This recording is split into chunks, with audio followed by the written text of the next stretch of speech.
Hello, everyone. We are following a Bughouse World Championship match, and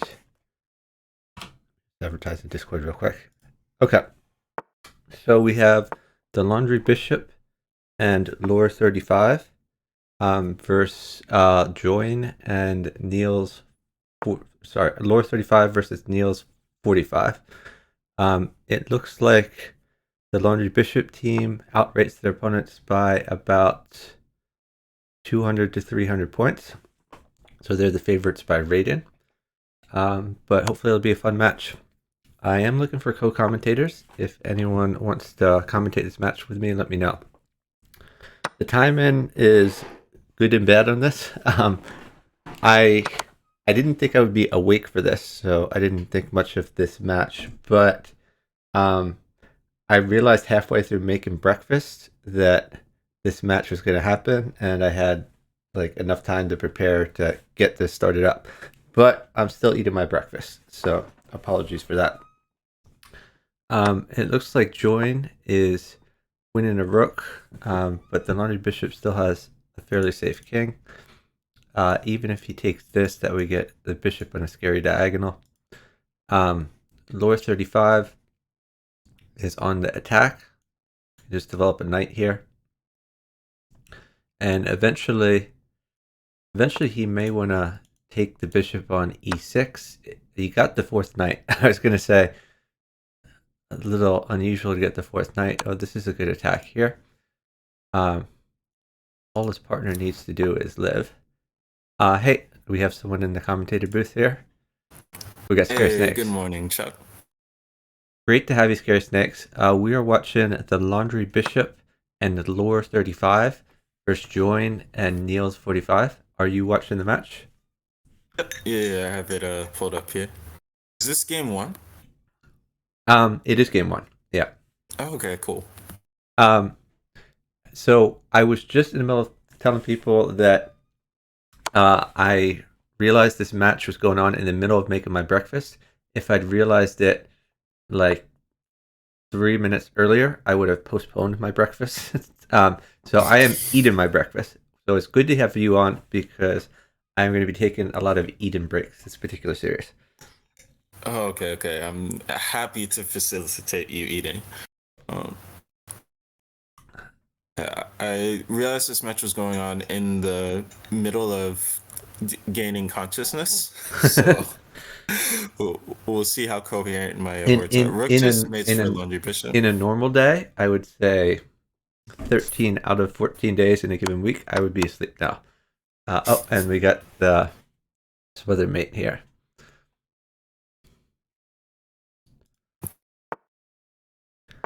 So the favorites by rating are ahead right now, 1-0 after the first game.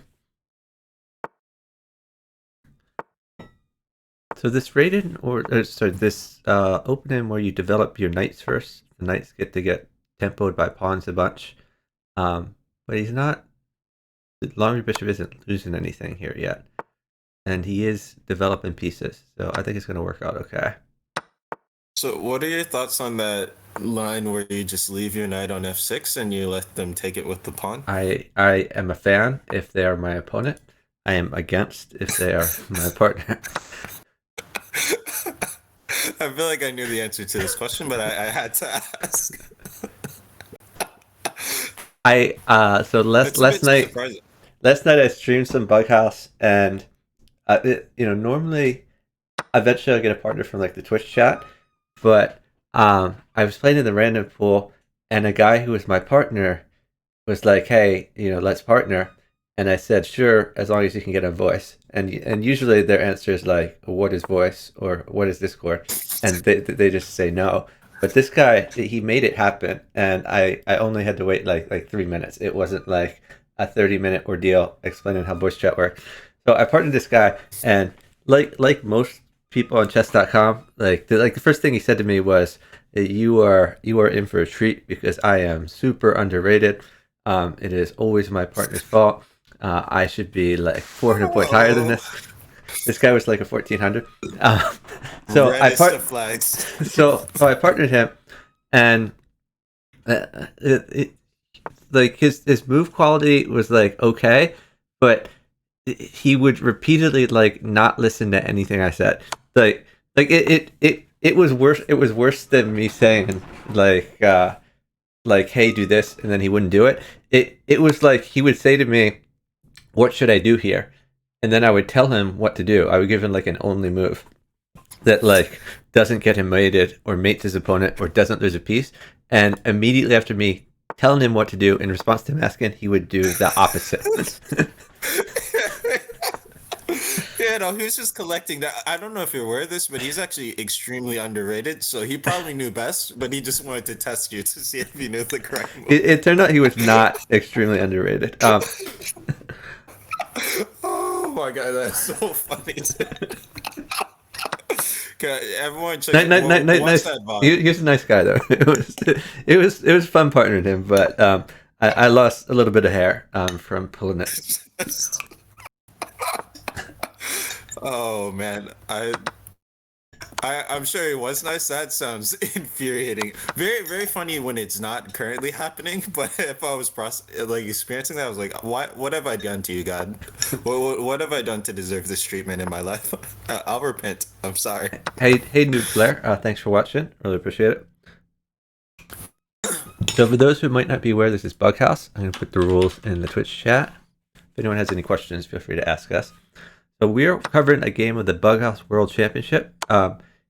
This is the under 2000 section. So it's a 3-minute time controls, and it is first to 8 with a win by 2 condition. Right now, the team on the bottom, the Laundry Bishop and Lore35, are up 2-0 in this match.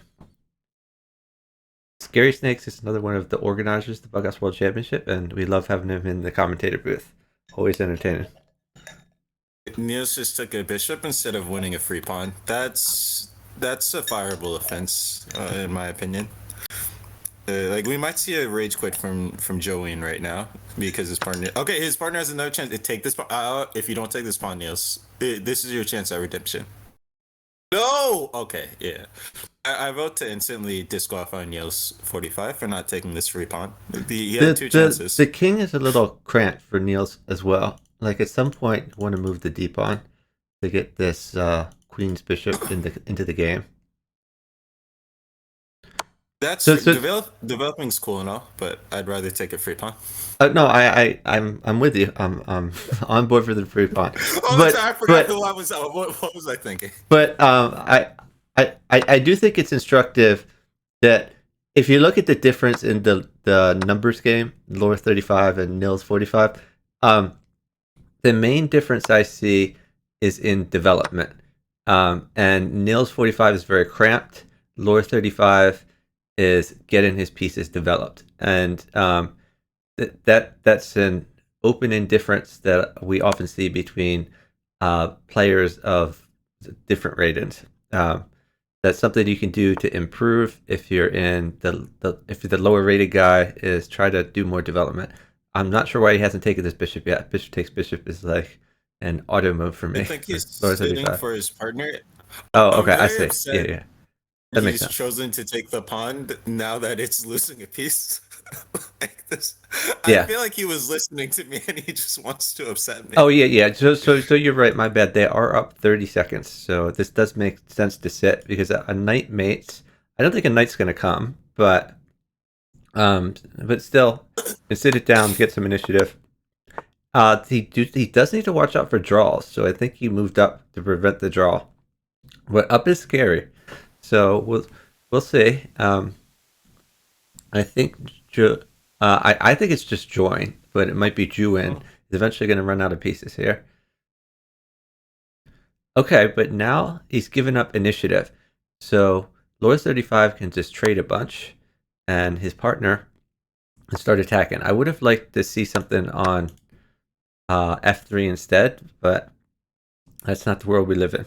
I guess bishop at c5 followed by knight at f6 could be a possibility. I mean, Lore has knight at f3 to just force a queen here, and there's no universe in which it joins her. Or Niels can just give up the queen. That also works. I mean, it was going to be hard for him to hold that queen.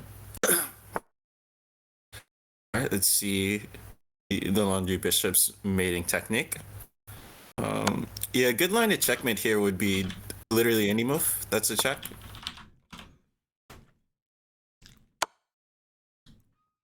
So, chess with crits. I do have a command for the brackets. I can put that. I can try to put that in the title too. Let me change my title. If Jooin and Niels are going to have any chance of winning this match or even making the score respectable, they're going to have to fix this time situation.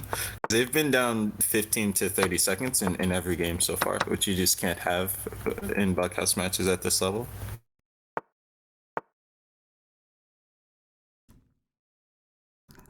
So Lore35 is playing this opening where he sacks upon forbidden development. I hate it, but I'm it's so surprised. But it's working out okay for them. There's a lot of players who like it to get the development, but I feel like number one, it's not worth the development. Number two, every time you like lose a pawn, it's not just your board you're thinking about that you should be thinking about, but it hurts your partner as well. Like you're down a pawn and your partner's also down a pawn. If there's a lot of trades, then one pawn doesn't make that much of a difference. But in the early opening, if that's like all you trade, then it can be magnified.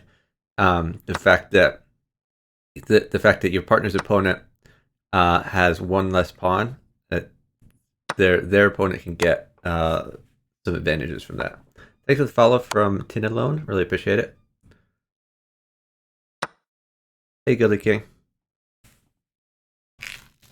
Ooh, the laundry bishop is in.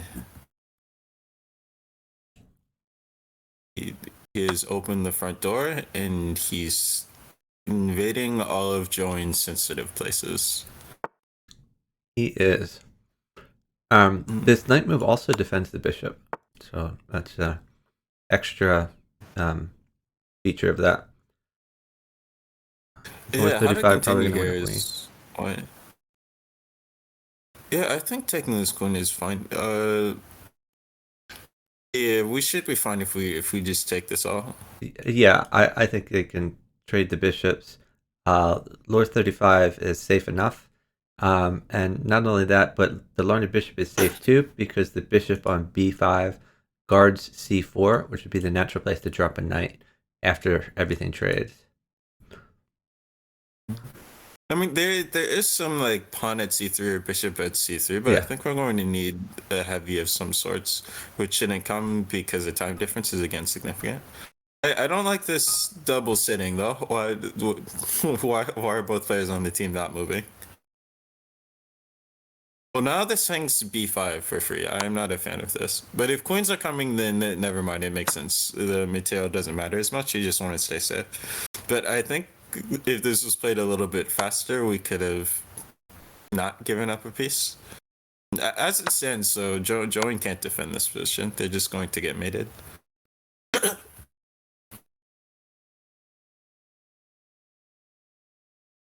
Didn't come. Oh, yeah, Niels, instead of taking back the queen, decided to die. All right. Yeah, Niels is also having problems here. And that's good work by Lore moving the bishop rather than waiting for a piece. So then you can get the queen in. Queen b4 looks fairly good. Then rook at d, probably rook at d2. But there's other options as well. I would get the rook involved.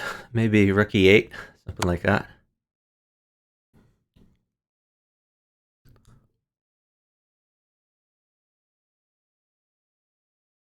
So if you're Niels, like now is the time to be moving and not sitting, because like the more you sit, the more pieces your opponent is going to get. Absolutely. So we don't want to take this rook. We shouldn't have taken the rook, but we did. Yeah, it's going to be awfully hard for Niels to live now. I think he's fairly dead. I would play pawn at h4, followed by bishop at f5. But this, I'm sure, like anything mates at this point. As long as you check, it's going to be mate. Thanks for the follow from a tip 56. Yeah. That was really, really nice point that you just highlighted, by the way. When you're being attacked, sitting almost never helps you not get attacked. It gives your opponent more time to get pieces. So a lot of times the fastest defense is a lot more useful than the most accurate defense when you're being attacked. With some exceptions, of course, but time becomes magnified in importance when you're being attacked. Yeah, and you should glance at the clock. Like if you're uptime, it's good to communicate, tell your partner stuff is bad. But your partner should be the one sitting, not you. You should be like unless you've looked and there's just no way out, and you want to sit and let your partner try to win. But if you want to have any chance at living at all, you've got to keep moving and get to a point where your opponent either completely runs out of attack or at least temporarily runs out of checks so you can launch a counterattack. And to do that, you got to move. Oh.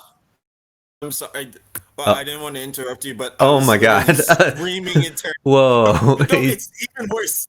When yeah. he sacked on F2, the knight could have taken the knight on G5. And I understand, it's a knight moving backwards. If anyone understands how difficult to see, it's me. But I was literally screaming. Ooh, wow. The laundry bishop is going to use those extra pieces to just sack the queen and get the job done. I'm in physical pain. It's okay. I'm going to have a nice long talk with my therapist. And of course, Lore gives back the piece with literally no attack whatsoever. I'm upset right now. And this is made in one, by the way. Oh, okay. He did it for his partner, which I was totally aware of, and I totally saw that he was taking the pawn for his partner. But, yes, but I believe the score is 5-0. And remember, it's 1st to 8 with a win by 2 condition.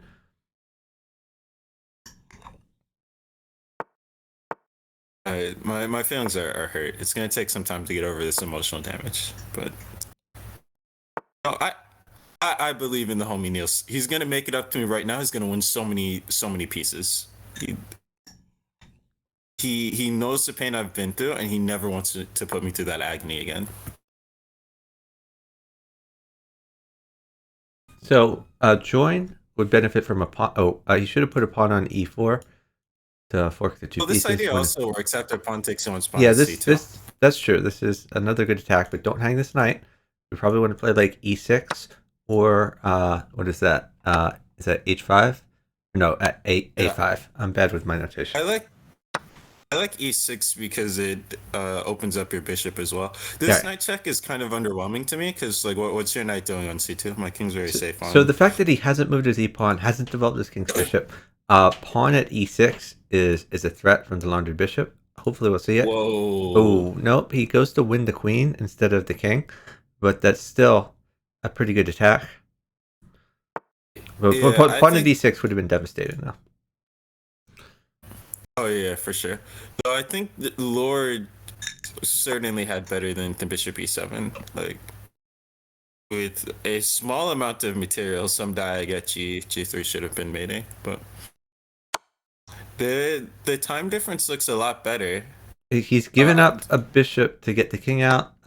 Probably knight at h5 makes sense here. Yeah, bishop if the king goes back, move the bishop to h4, and you can get your queen in. This is just mate.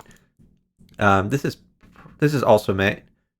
But we could have made it without using a bishop. It'd be more accurate. Okay, but that. So they got mated this game. So they could use a little better coordination, but the time difference this game, they were basically even throughout, and that's step one that they're going to need in order to do well against strong teams like this. Absolutely. So a rook mates for Jooin. He's not going to get it. I respect moving. He could have slipped and played queen e1. It could have happened. The other thing, that's another insight, is when you're getting attacked, even if like you're mated in one, if for sure there's no way your opponent, if there's no way your partner can win,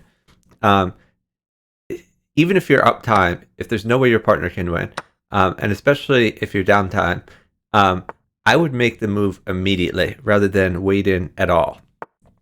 Because if you sit when you're mated in one, and you sit for like 10 seconds or a minute or like 2 minutes, that's extra time that your opponent has to find the right move. If you move instantly, there's a much higher chance that they don't play the maiden one. So what I'm about to say doesn't apply to you, Chuck, but that's okay. So the time scramble secret sauce, when there's just seconds left on the clock, you pre-move into maiden one, gets them every time. Like it's so effective because one, in a scramble, they're not playing for mate usually. Then, like, as soon as they see you do this, something goes off in their brain, like, oh my gosh, it's mate. But if they only have a couple seconds left, they will try to play the checkmate instead of just trying to flag, and then they lose on time. So the time scramble secret sauce. Jooin, don't move that bishop from a4. That would be a sad way to die. Oh, and all right, is Jooin going to forget? I think I like bishop at b1 here, because bishop at e3 runs into some pawn at d4. Okay, this yeah, okay, this works. This develops a piece as well. Yeah, this queen on e2 is kind of awkward. Like, we can't develop our f1 bishop, which is kind of a really important piece, so we can castle. Oh, Laundry is so nice. He said, I'll help you move your queen. I know how hard it is for you to develop right now. Guess we put the queen on d3 so that we're protecting our pawn still. We've got a double set from the team, and the last game looked very promising, but we're back to being down 15 seconds of the opening, which is not going to work out well for the team.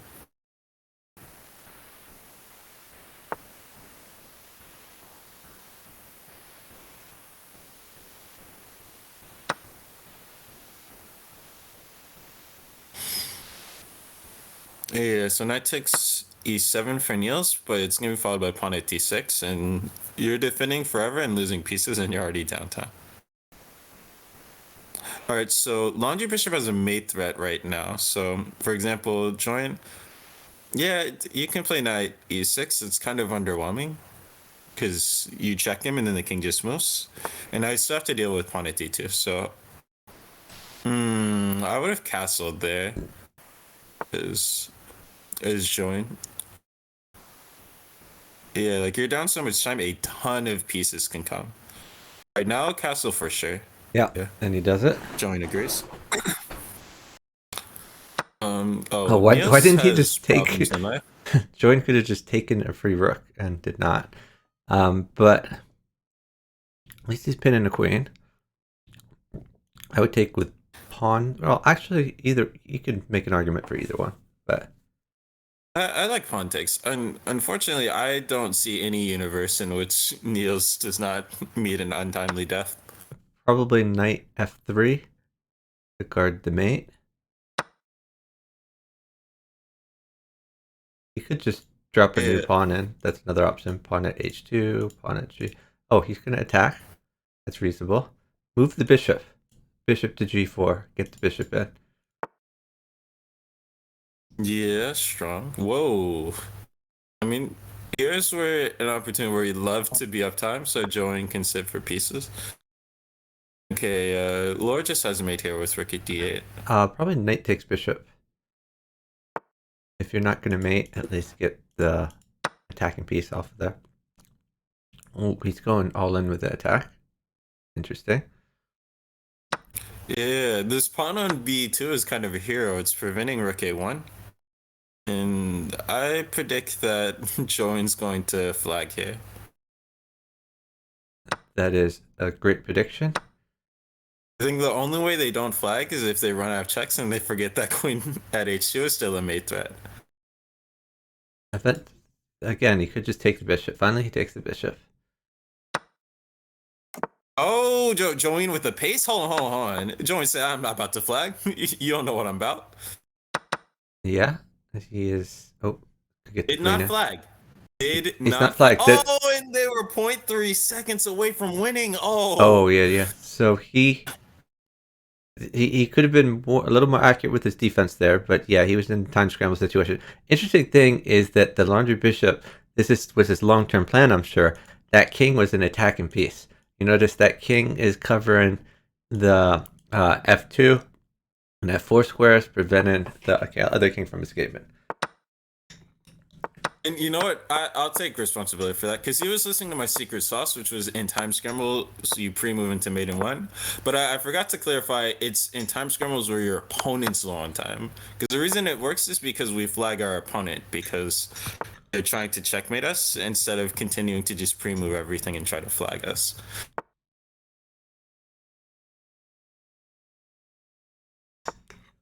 But, shout outs to Jooin. That's good to know for their team, though. Like in that time scramble, Jooin gained so much time on the opposing team. Which also gives me promise for their like long-term potential because they've got the ability to play fast moves. They're just going to have to train the discipline that out of the opening, you don't sit for pieces unless you absolutely need them. Yeah, like here they're down 20 seconds again out of the opening, and you just can't have that. So now knight wins queen for Laundry Bishop, but they don't want to sit for it. Jooin gives up their queen anyways. I'll take this. Yeah, taking this allows bishop at f5, and you just lose your knight for no reason. I think Jooin wants some more. Oh, I really hope Jooin isn't sitting for knight at e5. They should just play bishop f5 and then take this free knight. Okay. Yeah, it's good for defense because it's also hitting the f3 pawn, defending g2. All right, Niels is going to take this knight and get mated. Yes. I saw into the future. And actually e7's covered.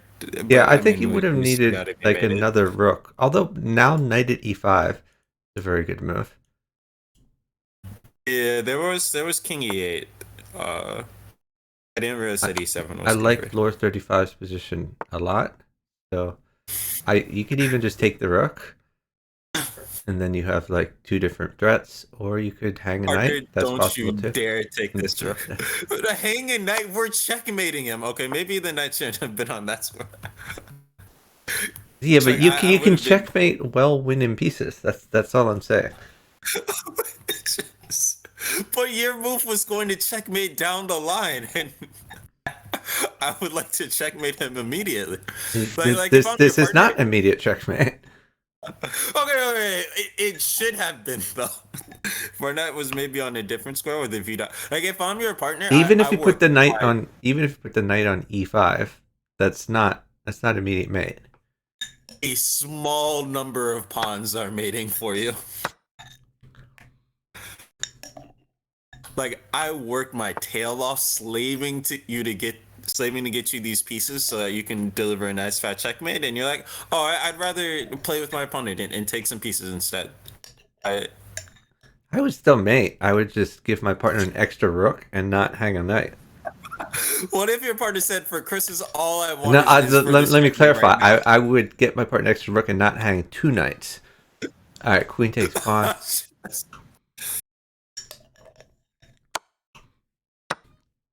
Let me clarify. There's still an opportunity for Lore35 to just take that rook. I'm with you on that one, but still, that rook looks juicy. Oh my gosh! Oh, I feel like I would have been your partner in that situation. I'd be like, why are you saying? It's like, oh, I have to think. This is a really important decision. I'm not sure what to do. So I think that was match point. Are we at 8-0? Is that right? That was 8-0. Jooin, Niels, if you see this, like your move quality wasn't even that bad, and you have the speed in these time scrambles, but you have to learn to move out of the opening similar to how you're doing in the time scrambles. Like being down 15 seconds every game is just never going to be a recipe for success. But well played all. Nice showing by the Laundry Bishop and Lore35. Absolutely. Let me put Oh, are they going for an encore? Oh, They're going for an encore. Jooin said not like this.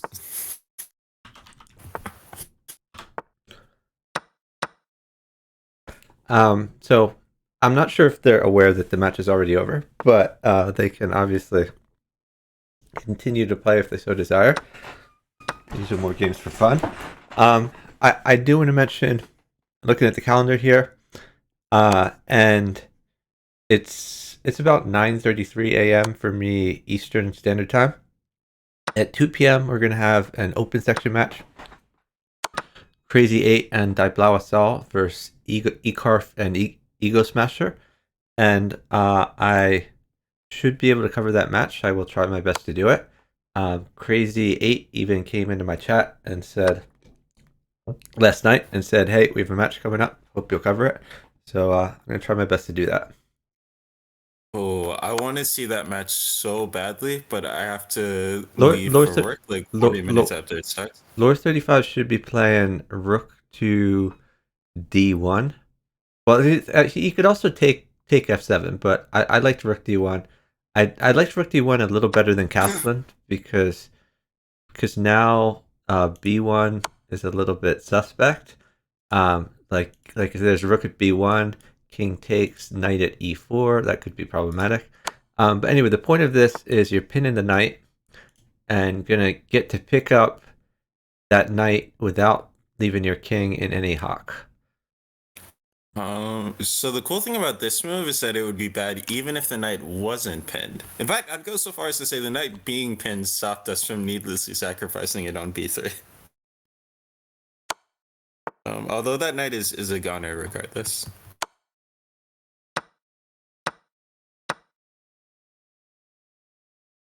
So queen at B1, I feel like he's going to play, but yeah, I don't think we have enough with some accurate play. This move, I think, yeah, queen at B1 actually probably wasn't that bad. Queen at B1, king takes knight, knight at E4. Yeah, queen at B1 would not have been a bad move. If Lore came back to E1, then he could even be in trouble with pawn at D2. If he comes to E2, then it's less of a problem. But that's not what we saw anyway. So here, actually, queen takes queen. You could come in on B2. Yeah, I think queen at B1, though, commits you to sacrificing your queen, because after king E2, this is actually a check from the rook. Your queen's being hit. It is a check from the rook. There's other ways out of the check, but like you could just drop like a pawn at D3, and then if rook takes, that rook is no longer hitting your queen. But it's not the end of the world. Oh, this is a nice move here, trying to pick up the queen with check. Yeah, Lord just has to play king E2 now, and you're not going to be able to. Unfortunately, we can look at the other board, which is a little bit over. Let's give Niels their moment. I like rook D1 here. It's I mean it doesn't do much after they just trade queens, but sitting also is a thing that you can do. Honestly, equally as effective given what's happening on the partner's board.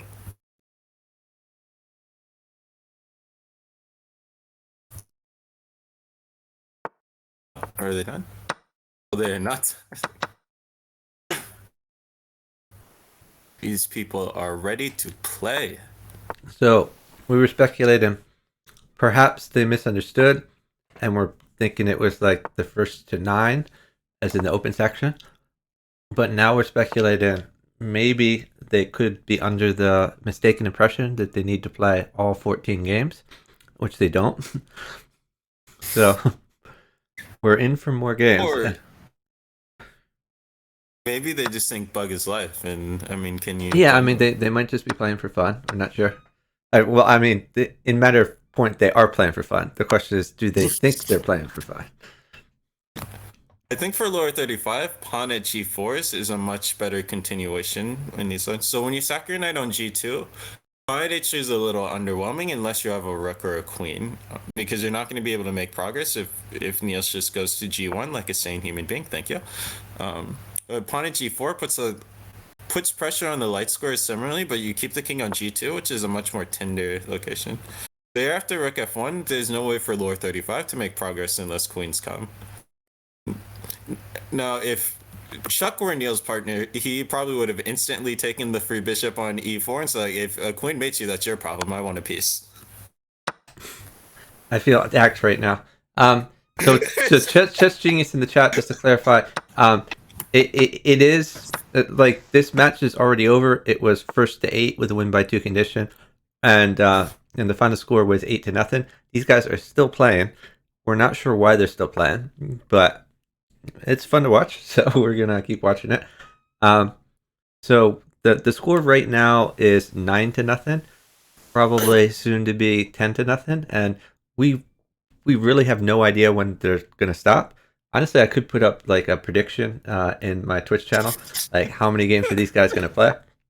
We could put the over under at like 100, and see what happens. Okay. So Chuck, I feel like the best move in the position for Niels is queen at h1. I just want to know how deeply would it hurt you to play queen at h1 in that position. I don't know if you noticed, but Niels45 still has a few pieces left. We want to take all those pieces.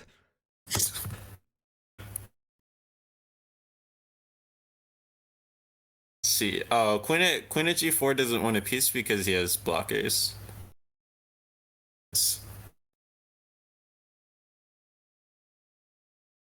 Oh, just queen h3 and then you take the knight for free. There's the line for each shot. That's mate in 1.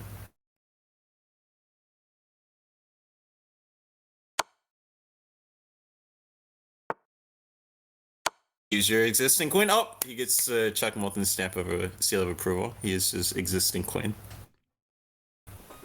Absolutely, that was a good mate. He didn't need to drop the knight on the board, by the way. He could have just played rook g4 with the same exact effect, and then played the final queen move.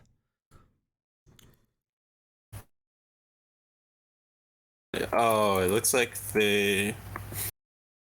I think they may have noticed that the score... Oh, Scary Snakes is telling them.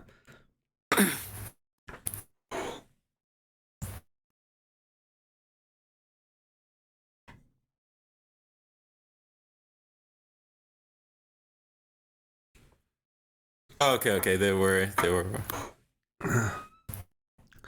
And I have also finished my breakfast. It would be fun to have a regular series Breakfast Bughouse where we just watch Bughouse games while I eat my breakfast, but I'm not sure if we can always have entertaining games like this lined up. That would be nice. Although, what time do you normally eat your breakfast? Oh, like when I say breakfast, this is honestly dinner for me. Oh, I forgot. You don't sleep like a normal human being. I don't sleep like a normal human being.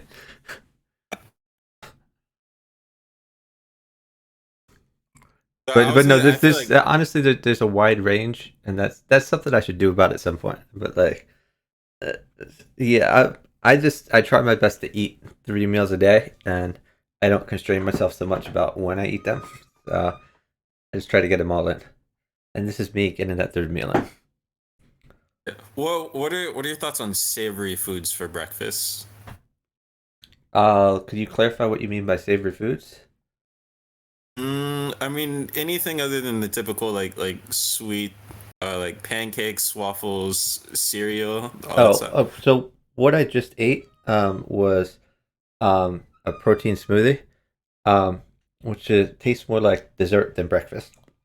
So I had a cup of orange juice, 2 scoops of whey protein mix, a whole banana, minus the skin, of course, and some bunch of frozen strawberries and a bunch of ice. Blend it all together. It tastes delicious, and get some protein in there. Oh, and you blend it. Oh, I thought you ate them all separately and then just like chewed on them. Not so much. That's the future of smoothies, man. I'm telling you. You don't waste any money on a blender. Your mouth is a blender. I've had discussions about my blender. Because like I've told people like how delicious smoothies are, and I've like linked people in my blender. I've said, yeah, you should get this blender. Smoothies are delicious, and then they like go to Amazon, they look at it, and they're like, is this like a misprint? Like what is this price here? Because I have like a $500 blender, and people are like, five like that I could buy a house for $500. What am I doing buying a blender? Wait, hold on. I got questions for that person. Chuck, I'm telling you right now, I could have $1 billion, $1 trillion, and there ain't no universe where I'm paying $500 for a blender. I hear this a lot. But I have other friends who I've convinced to buy the same blender. It's the same blenders I have, and they come back to me like day after day, and they're like, "Thank you, you changed my life. This is a game changing blender." I'm gonna need some form of sexual gratification from this blender for me to exhibit. It's interesting. It's interesting you mentioned that because because so blenders. This particular blender and a lot of blenders. So if something gets stuck in the blender, like what do you do? So like one thing you can do is you can stop the blender and you can try to like shake it up and clear up the problem. But this particular blender comes with like a piece that sticks into the top of the blender that you can mash things down with, and it is perfectly the length is such that it's not gonna ever hit the blender blades, but the shape and firmness and look of this particular piece has been suggested as possible use for female gratification. Oh no! I can't testify one way or the other as to the efficacy of that particular use case. That's the most important feature. I'm gonna spend $500 on the blender and not use it for its main function. I'm disappointed. Right, I'm yeah. going to do some research and report back. I am not going to do some research. I'm not going to report back. I'm just saying if that was it's like your trepidation at buying the $500 blender was that you can't use it for sexual gratification. I'm like, you can go out and buy that blender right now because I have solved that problem for you. I'm not gonna lie. This is a pretty good sell. It'd be like we've met the criteria I needed to buy this insanely priced blender. All right, I haven't told you the punchline yet, which is I don't have a $500 blender. I actually got two of them. Oh my, Chuck. And the reason was that when I was off at school, and I would visit my parents often, which were like a few hours away. I didn't want to cart the blender with me when I was going back and forth, so I got one for home, one for school.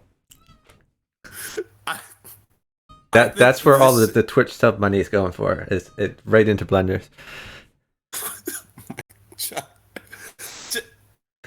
I don't want to think about all of the better uses of time and money than buying a second $500 blender for a subset of circumstances. I've had blenders before these. This is a Vitamix blender we're talking about, by the way. It's like cream of the crop. But I've had blenders before that they work for like 6 months or a year, and then they just stop working and they're trash.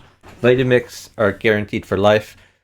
So if you amortize the cost of the blender over the lifetime of the blender, you're talking just like a few cents every blend if you use it every day or a few times a day. These are the same like industrial strength blenders that if you go to like a smoothie place, they all have Vitamix blenders. So I feel like I really hope we can get a hashtag sponsored on this particular stream. Like if Vitamix wants to send me some free blenders for promoting them, I'm with it.